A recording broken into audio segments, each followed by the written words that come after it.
Hey everybody. So we're going to pick up today with the 19th and 20th century. One of the things I forgot to tell you, and I apologize, is that when we started talking about the 1700s, 1800s, the 17th or the 17th, 18th, 19th century, that's when the Industrial Revolution or the Industrial Era came about, and that's after the Renaissance period, the Industrial Age or the Industrial Area. People started moving into closer confined places, which we talked about that. Sorry, and so there were lots of epidemics and other other things going on. People were moving into cities and away from the country because things could be built. We had new machinery and things that were more productive. Okay, so let me go on and we'll get started with the 19th and 20th century.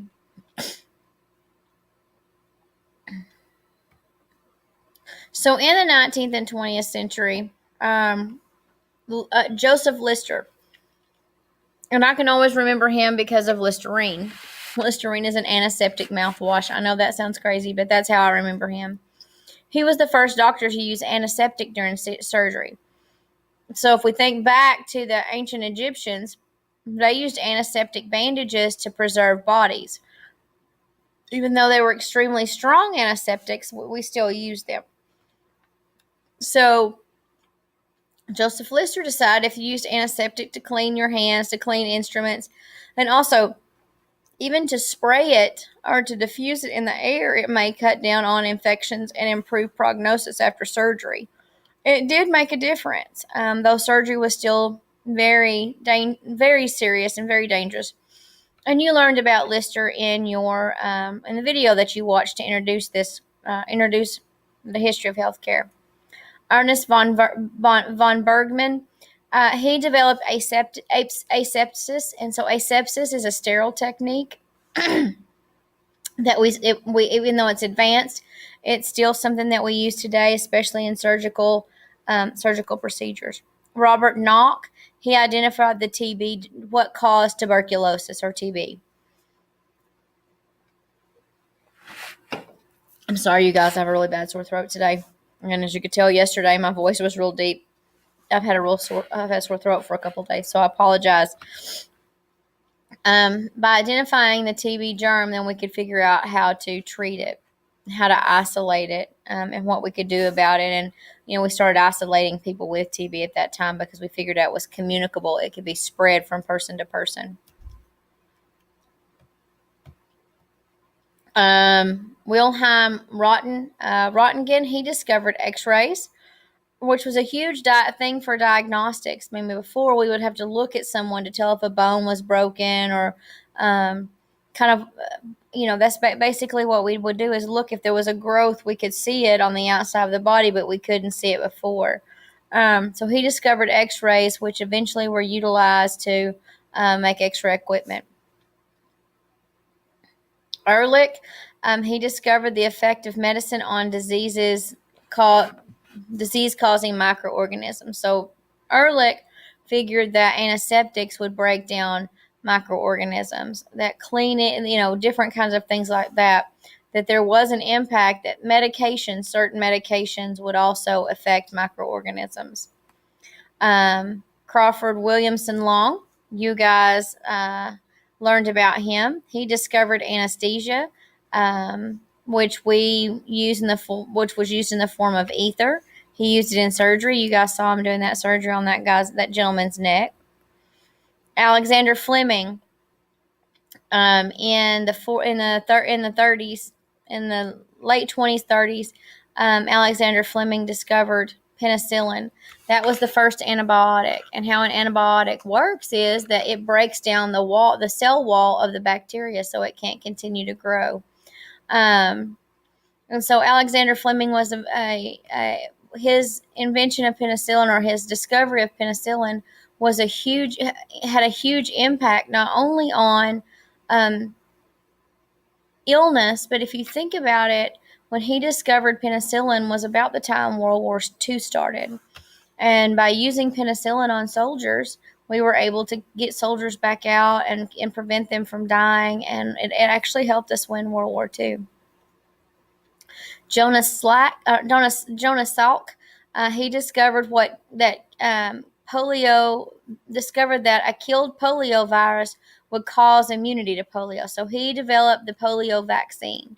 He just determined that if you gave small amounts of a dead polio virus to someone, then the body would build an immunity to polio.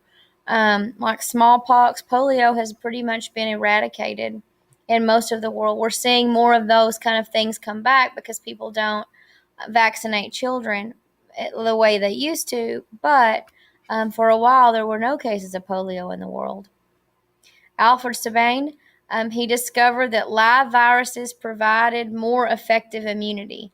So basically, what that meant was if we gave the flu vaccine, when we give the flu vaccine, it's a live. It can be a live virus. It's a very small amount of a live virus, or most of the time, it's 4 different strains it can be 4 different strains of flu. If you give a small amount of a live virus, the body will develop a more effective immunity. So while Salk saw that using the dead virus and giving that to or ingesting that would grow an immunity, the live virus would actually grow immunity faster and more effective, would make memory cells. From 1940 to 1945, acute infectious diseases like diphtheria, TB, and rheumatic fever ran rampant. There were no antibiotics to treat things. DDT, which is a very caustic spray. Some of you guys may, sometimes in certain areas where water stands, they may spray for mosquitoes. Well, there was something called DDT that they used to use regularly to spray for mosquitoes.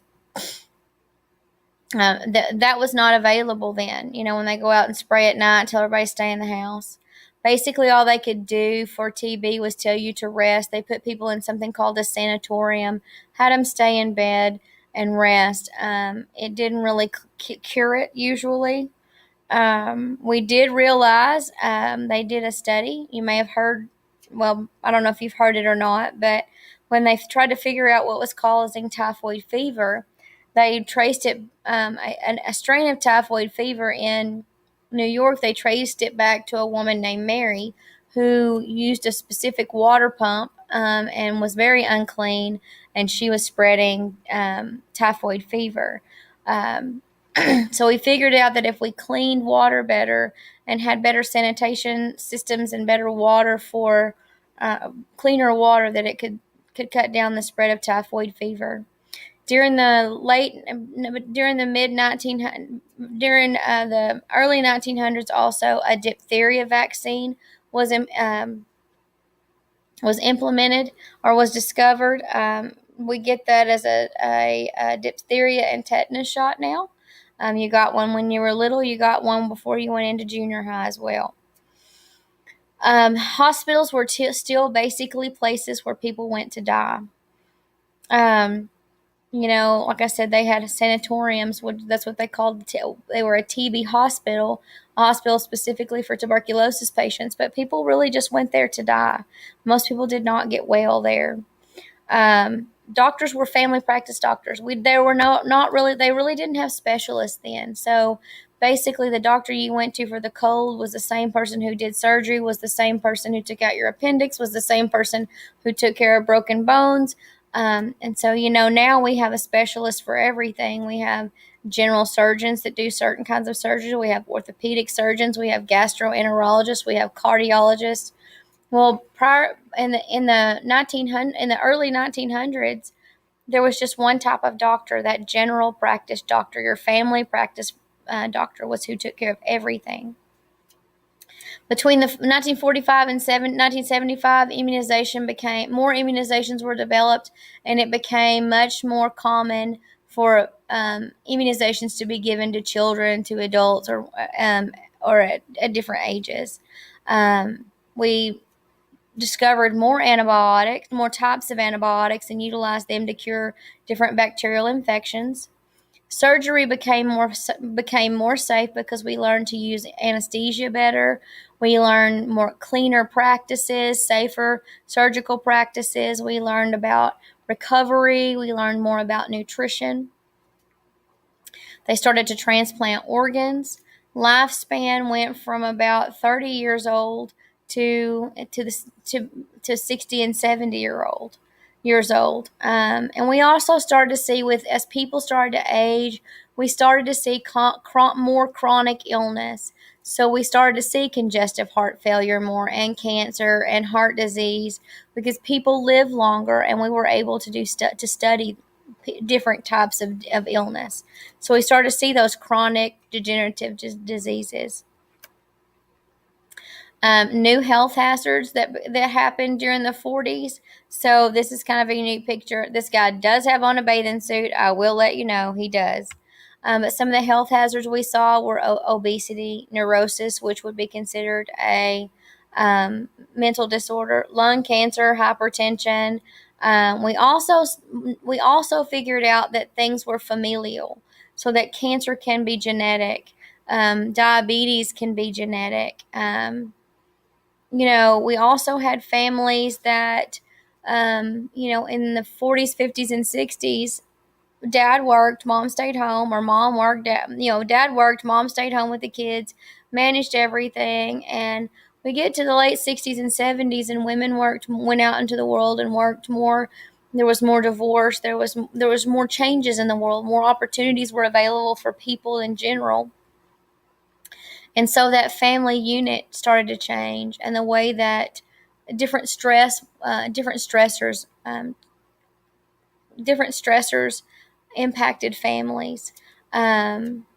We had also, during that time, the cost of medicine increased drastically. So here's an example. My brother was born in 1955. My oldest brother was born in 1955. I was born in 1973.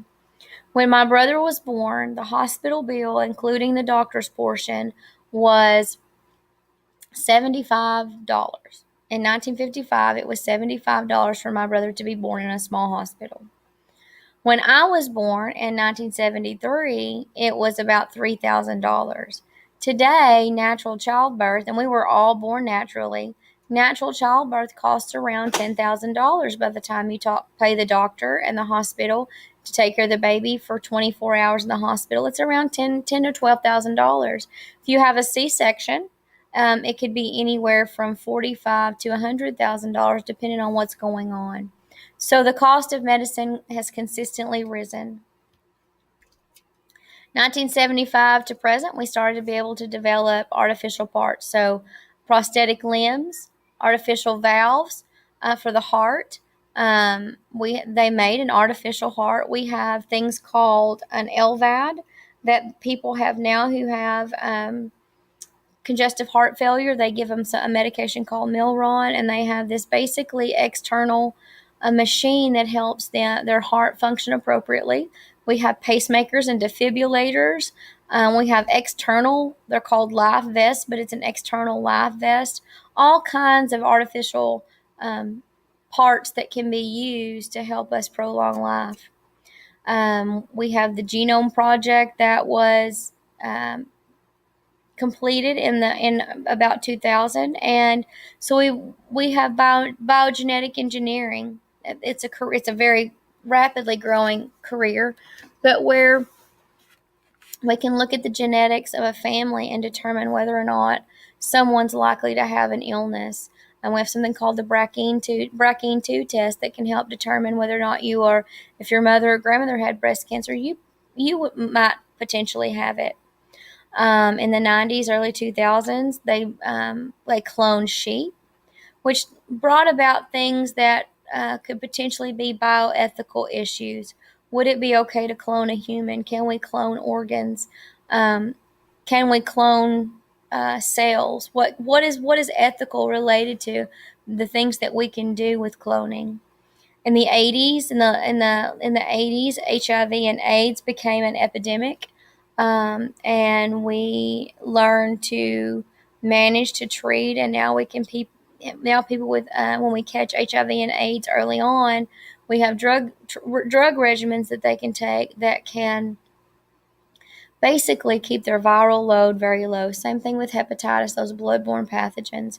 We have ways of treating those, not that to make them completely go away, but to be able to keep their viral load extremely low to keep patients healthy for a longer period. We have more and more drug resistant organisms. We have MRSA, which is methicillin resistant Staphylococcus Staph aureus, which is a medication that basically there's only a couple of different two or three things that will treat that. We have something called vancomycin resistant enterococcus. Basically, we have Zosyn, one medication to treat that. We have Candida, which is yeast that we have nothing to treat. There's strains of tuberculosis that have come out of different prison systems in different parts of the world that are resistant to all antibiotics. So we have the more antibiotics that we give, the more likely we are to have resistance because people don't complete their antibiotic regimen. Because sometimes throughout history we've given too much antibiotics when we really didn't need to. Someone had a cold and we gave them antibiotics. Well, it just made things more resistant. Changes in surgery. So used to you would have a long incision and it would take you months to recover from a surgery. Now we do laser surgeries on the spine, on the skin. We do laparoscopic procedures, which with small, very very small instruments and cameras, to increase recovery time. I've seen hip replacements. It's an anterior, which means in the front, anterior hip replacement that they do that basically in 2 weeks they are in outpatient therapy, and in 4 weeks from a hip replacement they are back to normal. Just the advances in the way we do surgery are just phenomenal. There's more robotic procedures, things like that are we're capable of now. Something else that has happened in the last 20 years is in the 70s and 80s, some and part of the 90s, people really didn't have an active role in their health care. They just did what the doctor said and went on about their business. Now, patients are encouraged to be active in their plan of care, to know what's going on, to ask questions, and to work out a workout care that's better for them. We didn't do preventative care. We didn't go to the dentist to get your teeth cleaned and to make sure that you didn't have cavities. We didn't go to the doctor for blood work or mammograms or colonoscopies or things to make sure we were taking care of ourselves and we didn't develop an illness. That's old medicine. Old medicine took care of the problem. Medicine today is more trying to figure out how to prevent it from ever happening. So that's what managed healthcare is. Working with insurance companies, working with doctors to have a better opportunity to never develop an illness. So, like the question says, what's next for healthcare? What are you going to see in your lifetime? I've seen huge changes in my 45 years. So, what's going to change in your lifetime? I'm a big sci-fi fan. Y'all will hear me refer to different sci-fi things, different comic book movies, things like that. And so I wonder, are we going to be able to heal? We're going to be able to rejuvenate cells and heal, heal parts of the body just with a piece of machinery. We never know. So that concludes the history of healthcare. I'm going to now kind of switch over, and we are going to switch into the project that you have for this. So I'm going to open up. Let me get out of my drive, and you can tell it's a hot mess. Right now, I need to move things around, but we're going to go into, if I can get in the right place. We're going to go into and talk about your project for History of Healthcare. So give me just a second to get this open.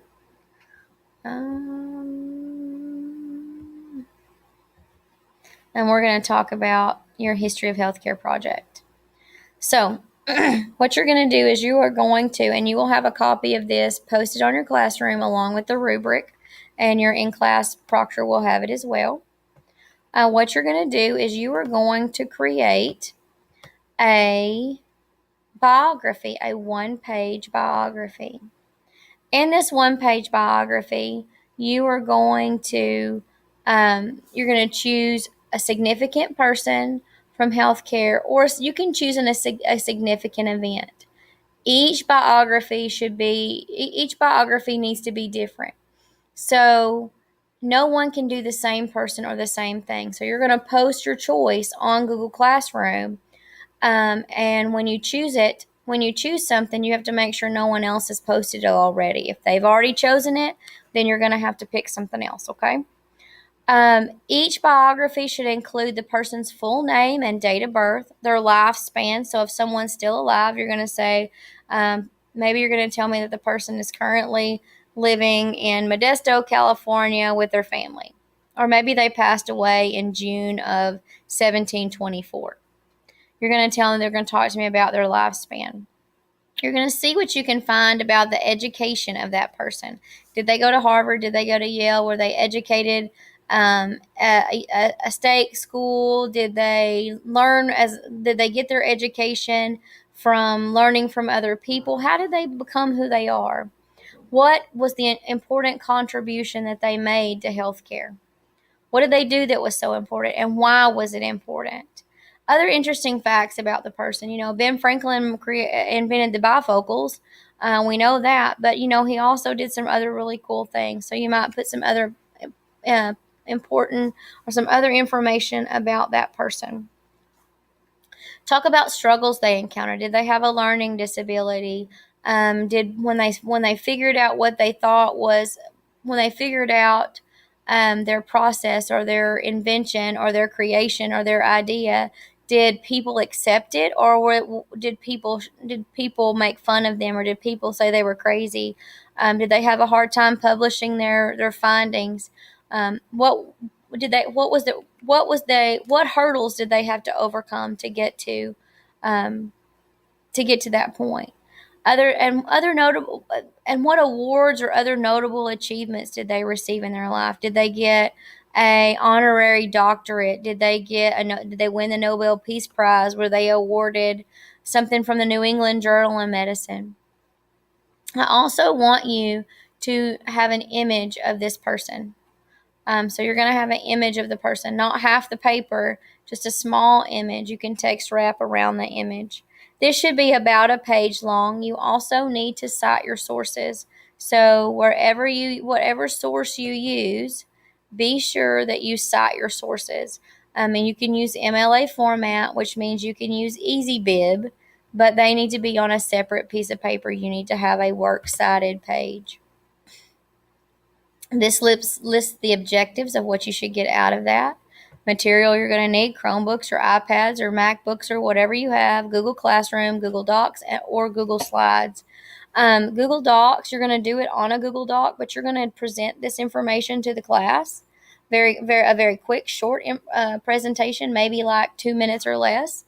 And you're going to tell the important facts. So you might make one Google slide that has the picture of the person on there, when they were born, and what was their historical significance. And then we're going to grade the rubric. Now you're going to have 2 class days to work on this. I'll give you 2 class days to work on it. Anything you need to do outside of that, you're going to have to do outside the classroom. But you will have 2 class days to work on this, so please use your time effectively. Now let me talk to you about the rubric. This will be your grading rubric.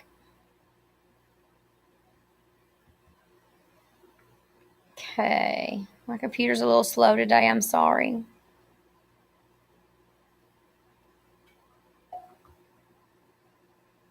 Okay, it's coming, I promise. So the grading rubric is pretty simple. If it tells you, it's very specific. Writer knows the topic very well. It talks about early life, significant events, contributions, character traits. Basically, it gives you how to make an A.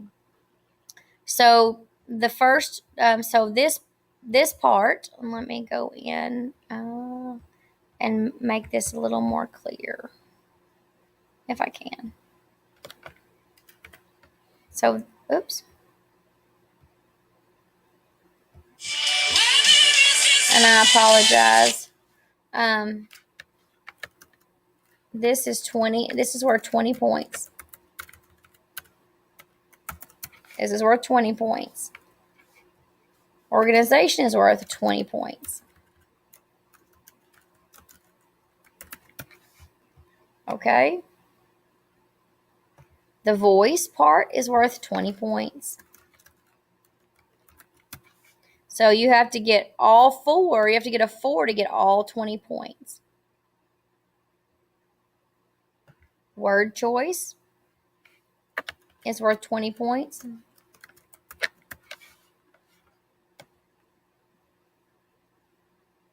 And then sentence fluency, because it should read like a paper, is worth 10 points. And conventions is worth 10 points. So you have to get all 4s to get 100. But some of it may be 4, some of it meets standards, below standards, well below standards. So just be sure you're reading through your rubric. If you have questions about any of this, please let me know so that I can help you, okay? All right, everybody, have a great afternoon. And the next couple of days, you're going to be working on your biography, okay? So enjoy that and have a great day.